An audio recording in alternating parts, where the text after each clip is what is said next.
لله رب العالمين والصلاة والسلام على سيد المرسلين وعلى آله وصحبه أجمعين. قال المصنف رحمه الله تعالى ونفعنا به وبعلومه في الدارين آمين. على مذهب الإمام المجتهد أبي عبد الله محمد بن إدريس الشافعي رحمه الله تعالى ورضي عنه، أي ما ذهب إليه من الأحكام في المسائل. وإدريس والده هو ابن عباس بن عثمان بن شافع بن سائب بن عبيد بن عبد بن يزيد بن عبد بن يزيد ابن عبد يزيد بن هاشم بن عبد المطلب ابن عبد مناف. وشافع هو الذي ينسب إليه الإمام. وأسلم هو وأبوه السائب يوم بدر. وولد إمامنا رضي الله عنه سنة 50 و100. وتوفي يوم الجمعة سلخ رجب سنة 400. وسميته بكرة العين ببيان مهمات أحكام الدين انتخبته. وهذا الشرح من الكتب المعتمدة لشيخنا خاتمة المحققين شهاب الدين أحمد بن حجر الهيتمي، وبقية المجتهدين مثل وجيه الدين عبد الرحمن بن زياد الزبيدي رضي الله عنهما، وشيخي مشايخنا شيخ الإسلام المجدد زكريا الأنصاري، والإمام الأمجد أحمد المزجد الزبيدي رحمهما الله تعالى، وغيرهم من محقق المتأخرين، معتمدا على ما جزم به شيخ المذهب النووي والرافعي. فمحقق المتأخرين رضي الله عنهم راجيا من ربنا الرحمن أن ينتفع به الأذكياء أي العقلاء، وأن تقر به أي بسببه عيني غدا أي اليوم الآخر بالنظر إلى وجهه الكريم بكرة وعشيا آمين. إلى آخر ما قال الله عنه. بسم الله الرحمن الرحيم.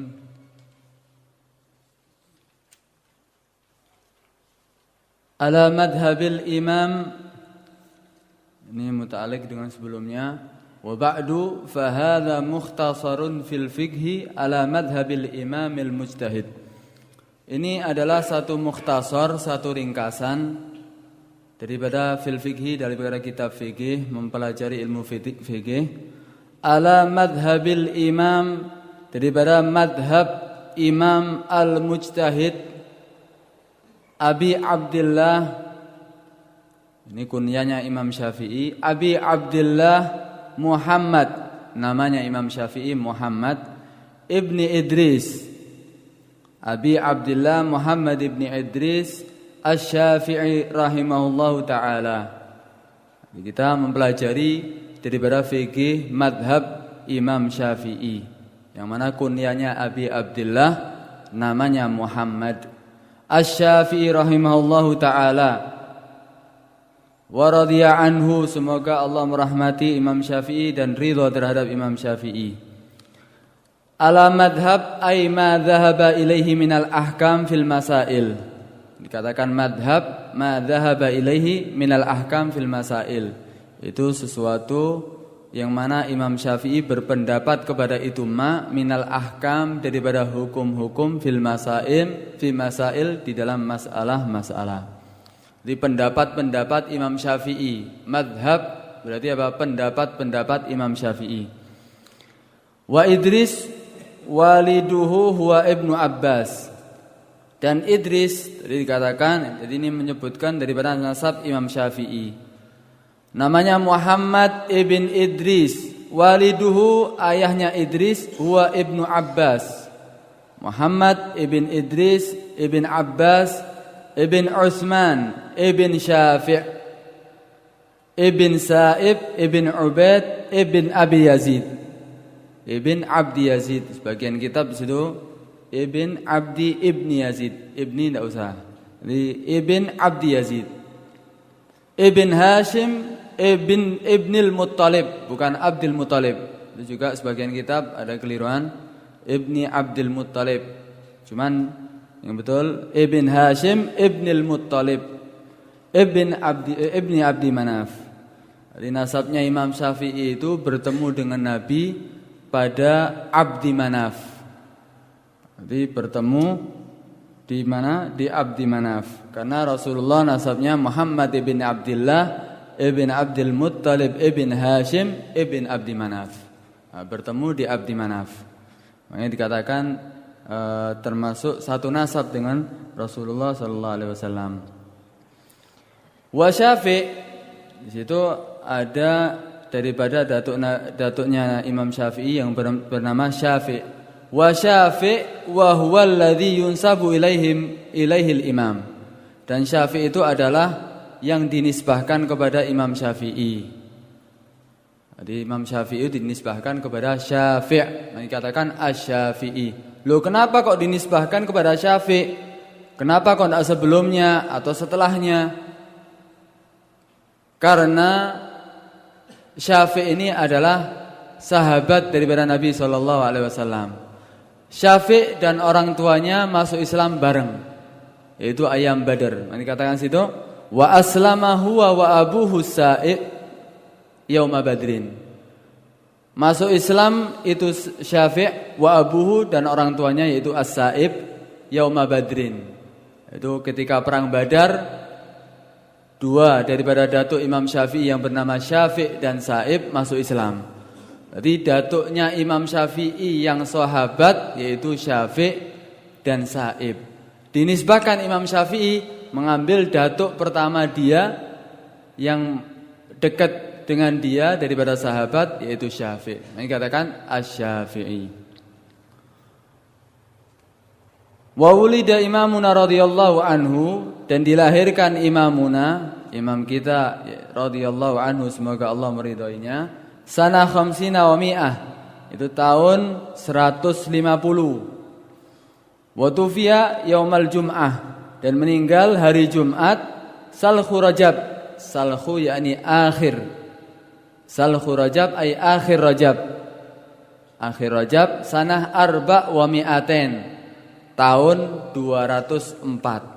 Lahirnya tahun 150, meninggalnya tahun 204. Berarti umurnya Imam Syafi'i 54. Begitu berkah umurnya. 54 bisa menjadikan madhab dia paling besar di dunia.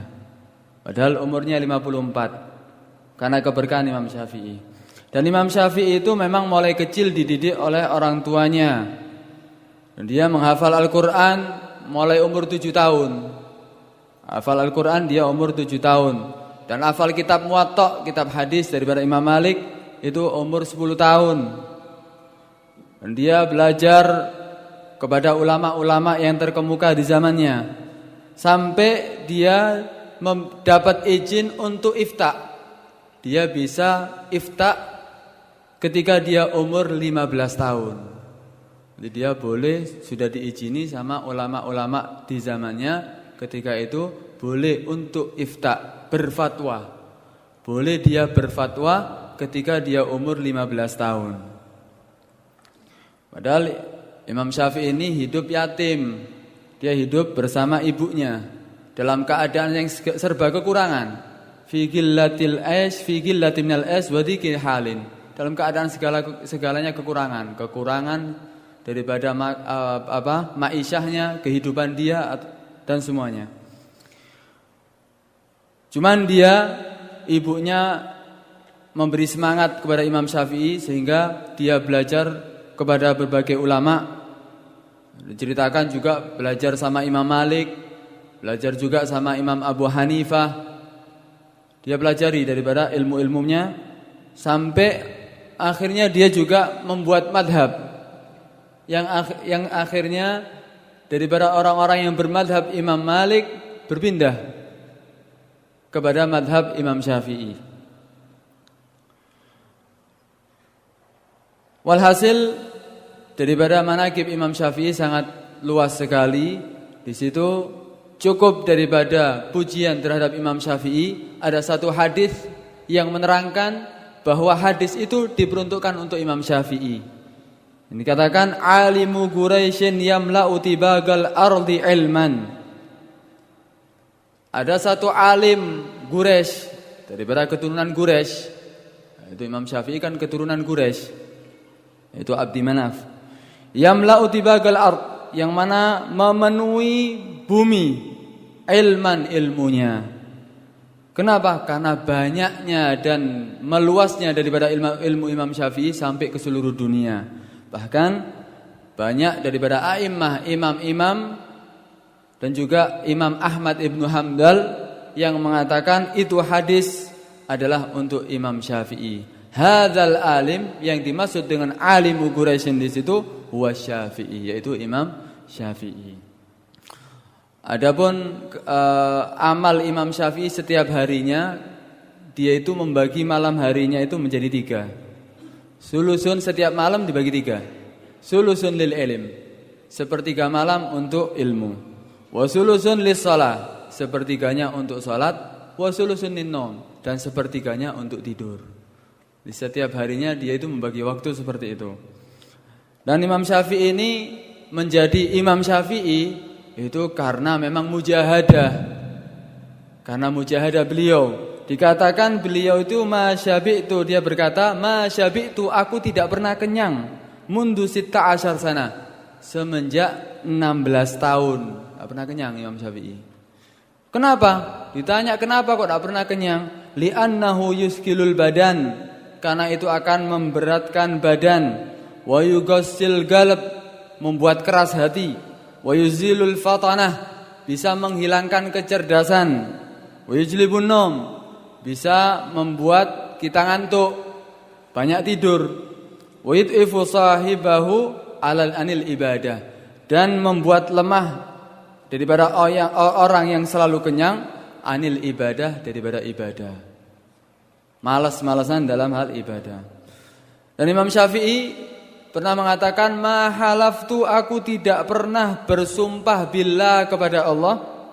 Sumpah wallahi billahi, tidak pernah. Fi umri, dalam umurku semuanya, la kadziban wala shadiqan. Tidak pernah bersumpah baik itu kebohongan atau kejujuran. Tidak pernah sumpah. Walhasil di situ kalau diceritakan daripada Imam Syafi'i, manaqibnya Imam Syafi'i sangat luas sekali. Kemudian teruskan daripada Fathul Mu'innya, wa sammaituhu, dan aku menamakannya ini mukhtasar bi qurratil ain. Namanya mukhtasar ini bi qurratil ain bi bayani muhimmati ahkamiddin. Itu namanya Qurratul Ain, nama kitabnya. Mana matanya namanya Qurratul Ain, syarahnya Fathul Mu'in. Bi Qurratil Ain, yaitu penyejuk mata, bibayani, dengan keterangan muhimmati ahkamiddin, perkara-perkara yang penting daripada hukum-hukum agama. Intakhabtuhu wa hadha syarah. Intakhabtuhu wa hadha syarah. Intakhabtuhu di sini maknanya istakhrajtuhu, aku mengeluarkannya. Daripada ini mukhtasar matanya.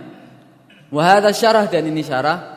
Itu hadha syarah ma'tuf kepada dhamir hu, intakhabtuhu, bukan kalam jadid.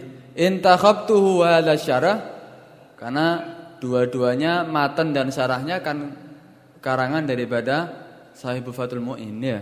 Intakhabtuhu wa hadha syarah minal kutubil mu'tamadah li syekhina.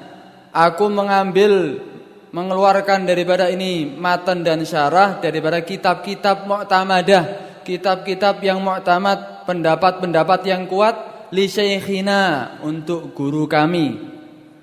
Siapa gurunya daripada Sahibul Fathul Mu'in? Khatimatil Muhaqqiqin. Itu pemungkas daripada muhaqqiqin, ulama-ulama yang ahli tahqiq. Syihabuddin, ini laqab daripada Ibn Hajar, Syihabuddin Ahmad bin Hajar Al-Haytami. Jadi gurunya Sahibul Fathul Mu'in ini Ibn Hajar, yang biasanya dikenal ya, kalam Gol Ibn Hajar Imam Romli, ya ini guru daripada Sahifatul Mu'in Ibn Hajar. Wa bagiyatil mustahidin, dan sisa daripada selain daripada Ibn Hajar, bagiyatil mustahidin yaitu orang-orang yang mujtahid, misal seperti Wajihuddin Abdurrahman Ibn Ziyad Az-Zabidi, juga termasuk gurunya daripada Sahifatul Mu'in yaitu Abdurrahman bin Ziyad yang dikenal Fatawa Ibn Ziyad. Biasanya di kitab Bughyatul Mustarsyidin, di situ sebelum kitab Bughya atau di hawasyinya itu ada Fatawa Ibn Ziyad. Itu adalah gurunya daripada Sahifatul Mu'in radhiyallahu anhuma. Wa syaikhai masyayikhina, dan juga ini kitab intakhabtu, aku mengambilnya juga daripada pendapat-pendapat syaikhai masyayikhina, dua guru daripada guru-guru kita. Jadi gurunya Ibn Hajar dan gurunya daripada Ibn Ziyad. Siapa dia? Syekhul Islam Al-Mujaddid. Bisa Al-Mujaddid, bisa Al-Mujaddad. Kalau Al-Mujaddad itu berarti sifat kepada Islam. Islam Al-Mujaddad, yang diperbaharui. Kalau Mujaddid maktuf kepada Syekh. Jadi guru Islam, guru ahli Islam, Al-Mujaddid yang memperbaharui. Siapa namanya? Zakaria Al-Ansari. Itu namanya Syekh Zakaria Al-Ansari. Ini adalah gurunya Imam Ibn Hajar. Adapun manaqib daripada Syekhul Islam ini, Zakaria Al-Ansari, sangat luas. Cuman kita bisa ambil di situ amalnya daripada Syekh Zakaria Al-Ansari. Wa kana lahu tahajjud wa sabr wa tarkun lil gil wal gal. Dia itu banyak tahajud, sabar, tidak banyak omong. Wa kana mujabud da'wah radhiyallahu anhu, dan Imam Syekh Zakaria Al-Ansari ini dia itu mujabud dakwah. Dia ketika berdoa langsung diijabahi. Hatta innahu hukiya, sampai dihikayatkan annahu ja'ahu rajulun a'ma, datang kepada dia seorang lelaki yang buta. Wa gallahu, berkata itu orang yang buta kepada Syekh Zakaria Al-Ansari, ud'ullaha li ayyarudda basari, doakan kepada Allah untukku, ayyarudda basari, untuk supaya Allah mengembalikan mataku, penglihatanku. Fada'alahu, kemudian Syekh Zakaria Al-Ansari mendoakan karena permintaan dia. Faradallahu basarahu min tsanil yawm. Kemudian hari kedua orang tadi yang minta doa langsung bisa melihat. Dan Syekh Zakaria Al-Ansari ini sering mendoakan Ibn Hajar karena gurunya. Setiap Ibn Hajar setiap salaman ketemu sama Syekh Zakaria Al-Ansari, Syekh Zakaria Al-Ansari ini selalu mendoakan Ibn Hajar. Katakan wa kana la yasamu bihi illa wa yaqul lahu, selalu mendoakan apa? As'alullaha ayyufaqqihaka fid din. Selalu mendoakan Ibn Hajar, mengatakan apa? Aku mohon kepada Allah supaya kamu memahamkan kamu fid din, dalam ilmu agama, menjadikan kamu seorang yang faqih. Akhirnya karena doanya mustajab, betul jadi Ibn Hajar, yang mana dia itu termasuk ulama mutaakhirin daripada orang-orang yang ahli fikih. Kemudian wal Imamul Amjad Ahmad Al-Muzajjad Az-Zabidi, ini juga daripada guru Ibn Hajar atau Ibn Ziyad, yang dikatakan namanya juga Ahmad Al-Muzajjad Az-Zabidi, dari Zabid.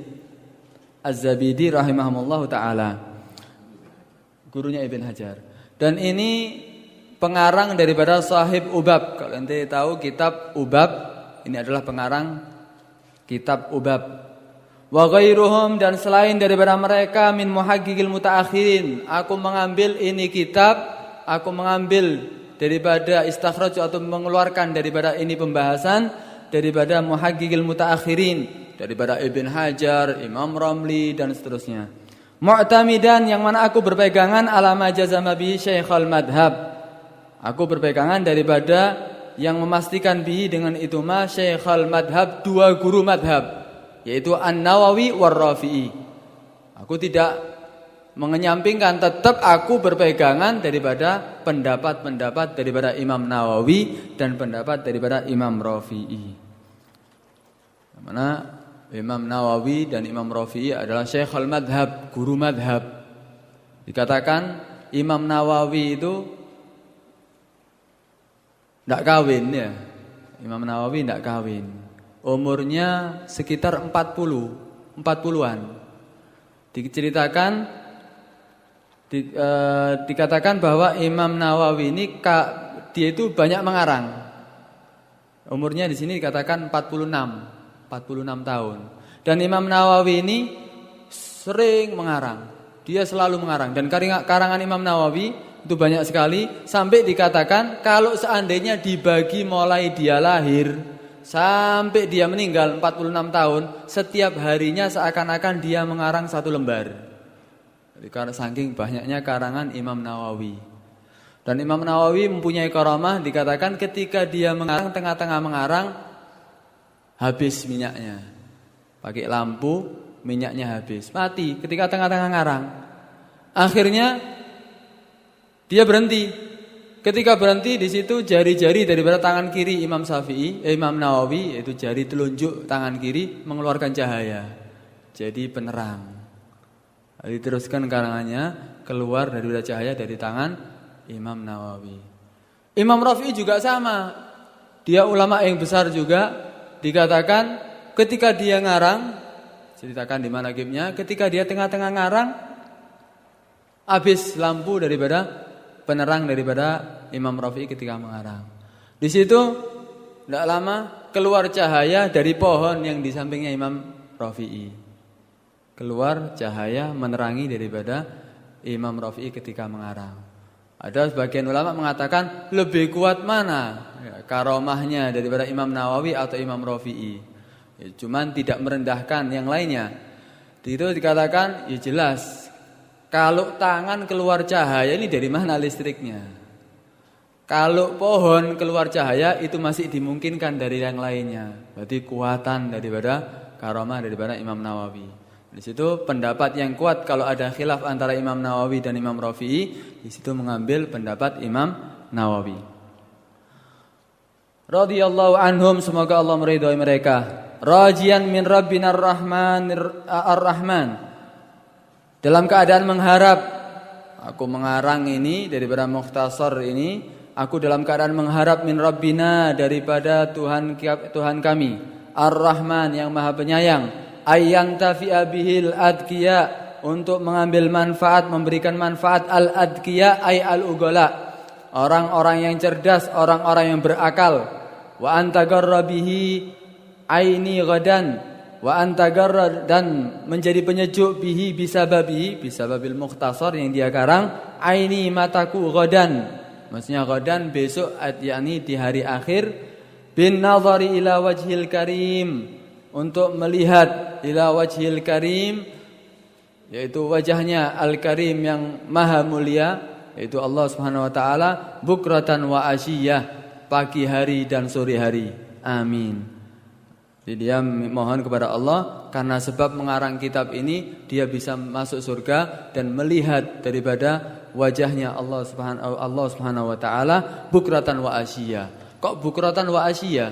Karena dikatakan setiap orang yang masuk surga dia akan melihat daripada wajahnya Allah Subhanahu wa taala, dan itu adalah melihat zat Allah Subhanahu wa taala. Maksud wajah sini zat Allah Subhanahu wa taala. Dan di situ tidak ada khilaf, semuanya pasti melihat yang masuk surga. Cuman di situ beda martabahnya, derajatnya beda-beda. Ada yang setiap Jumat melihatnya, ada yang setiap dia melihatnya seperti hari-hari besar. Kalau hari raya seperti hari raya Idul Fitri, Idul Adha, mereka juga melihat ada yang seperti itu. Jadi hari-hari khusus saja. Ada yang melihat setiap harinya, pagi hari dan sore hari, tergantung daripada martabah dia ketika dia berada di surga. Itu adalah muqaddimah daripada Fathul Mu'in. La yadkhul fi shalah. Ya, insyaallah seminggu lagi kita akan membahas masalah langsung masuk pembahasan fikih yaitu babus shalah. Nah, cuman di sini jangan kaget kalau di Fathul Mu'in ini pembahasannya peletakan daripada bab-babnya tidak seperti kitab lain. Di situ sebutkan babus shalah, diterangkan babus shalah. Diterangkan masalah salat, arti salat, wajib bagi orang untuk mengerjakan salat, syarat wajib, syarat sahnya. Kemudian di situ menjelaskan syarat sahnya diantaranya harus dia pakai air, dibahas air dulu sampai selesai. Di situ ada yang menyinggung masalah istinja, dibahas istinja. Engkau terakhir setelah berapa lembar baru membahas arkanus shalah atau sifatus shalah. Jadi awalnya babus shalah. Ya, ada pertanyaan?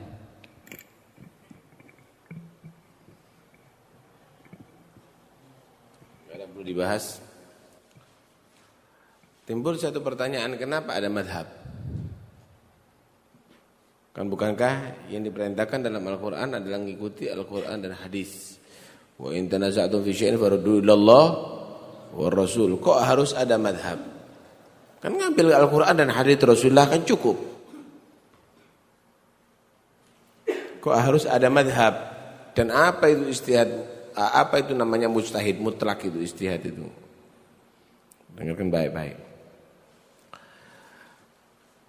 Asal hukum dari Al-Quran dan hadis itu sudah jelas. Cuma siapa yang bisa langsung ngambil Quran dan hadis? Itu yang enggak jelas. Kalau memang ada orang menyatakan cukup Al-Quran dan hadis, boleh, setuju. Tapi apakah itu sudah cukup? Kita akan tanya.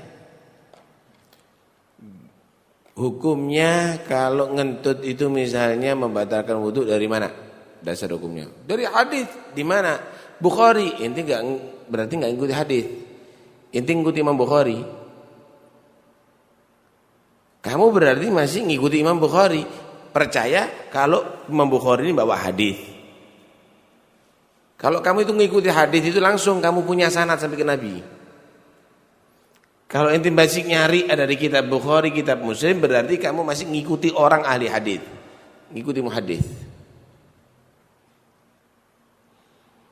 Kemudian kalau kita tanya tentang tafsir, ya kita lihat ada di Tobari, ada di kitab yang lainnya. Berarti kamu ngikuti mufassir, bukan kamu ngikuti Al-Quran. Disinilah terjadinya madhab itu karena kita nggak mampu mengikuti Al-Quran dan hadis secara langsung. Dan itu benar. Bagi orang yang nggak mampu ngikuti orang yang sudah mampu.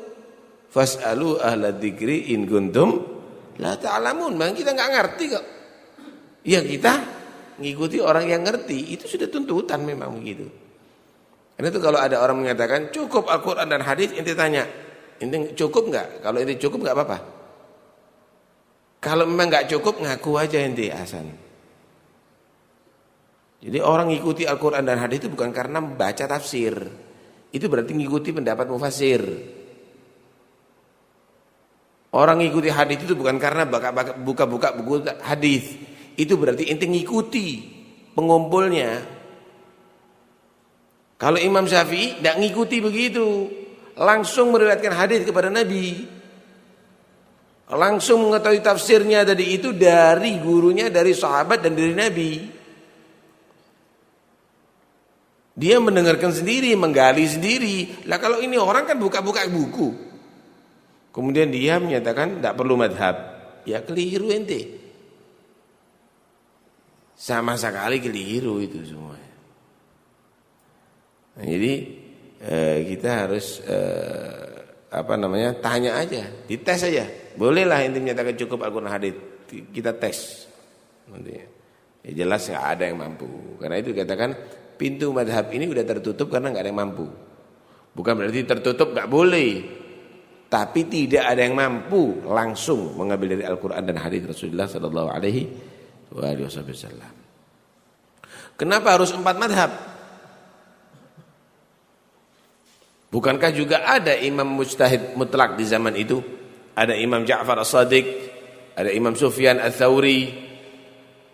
Banyak itu imam-imam. Ada Imam Hasan Al-Basri. Kok madhabnya cuma 4 ini? Karena yang mudawwan terbukukan ijtihadnya itu daripada imam-imam mujtahid tadi itu hanya 4. Yang lainnya enggak terbukukan. Yang lainnya tidak terbukukan. Kalau ente mau cari pendapatnya Imam Syafi'i, ada kumpulan pendapatnya. Imam Malik ada, semuanya ada.